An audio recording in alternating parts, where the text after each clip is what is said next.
আসসালামু আলাইকুম ওয়া রাহমাতুল্লাহ। সম্মানিত দর্শক শ্রোতা, মৃগী রোগ একটা ভয়ংকর একটি রোগ। এই রোগে আক্রান্ত হলে একটু প্রবলেমই, অনেক কষ্ট হয়। এই রোগ থেকে আপনি মুক্তি পেতে চাইলে কিছু আমল আপনি করবেন। এই রোগ থেকে পরিপূর্ণভাবে মুক্তি পেতে চাইলে শুরুতে একটি আমলের কথা আমি বলে দিচ্ছি। সূরা সিজদা নামে পবিত্র কোরআনুল কারিমে একটি সূরা আছে। সূরা সিজদা আ নামে একটা সূরা আছে। এই সিজদাটা যদি আপনি লিখে একটা কাগজের মাঝে লিখে যদি মৃগী রোগের সাথে রাখে বা হাতে রাখে, তাহলে সে কখনো মৃগী রোগে আক্রান্ত হবে না। হ্যাঁ? অনেক সময় দেখা যায় সে রাস্তাঘাটে পড়ে থাকে বা খুব কষ্ট হয়। তাহলে এইটা সূরা সিজদাটা লিখে সাথে রাখলে, তাবিজের মতো করে রাখলে তার ইনশাআল্লাহ আল্লাহর ইচ্ছায় তার মৃগী রোগে আক্রান্ত হবে না। এটা খুবই একটা পাওয়ারফুল একটি বিষয়। আপনারা জেনে রাখবেন। আরেকটা আমল আছে।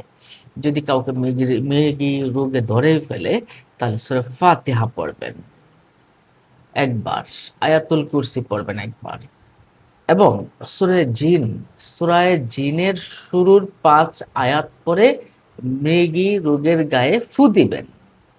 কি করবেন? সূরা ফাতিহা ১ বার, আয়াতুল কুরসি ১ বার, সূরা জিনের ১ম ৫ আয়াত পড়ে মৃগী রোগের উপরে ফু দিবেন এবং পানির উপরে ফু দিয়ে এটা আপনি মুখে ছিটিয়ে দিবেন।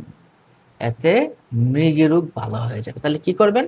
সূরা ফাতিহা, আয়াতুল কুরসি, সূরা জিনের ১ম ৫ আয়াত পরে আপনি তার শরীরে ফু দিবেন এবং পানিতে ফু দিয়ে ওই পানিটা মুখের মাঝে আপনি ছিটিয়ে দিবেন। ইনশাআল্লাহ মৃগী রোগ ভালো হয়ে যাবে।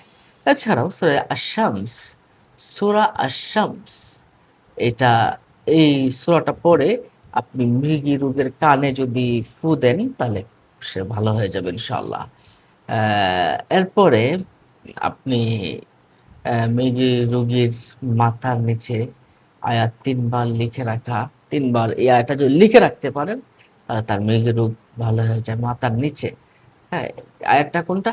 ইন্নাল্লাযীনা ফাতানুল মুমিনিনা ওয়াল মুমিনাতি সুম্মা লাম ইয়াতুবু ফালাহুম আযাবু জাহান্নামা ওয়া লাহুম আযাবুল হারিক। আপনি একটু খুঁজে নিবেন। হ্যাঁ? এই এই আমল যেকোনো একটা আমল আপনার করলেই হবে। আর সবগুলো করতে বললে তো ভালো। মৃগী রোগের জন্য খুবই পাওয়ারফুল এই বিষয়গুলো রয়েছে।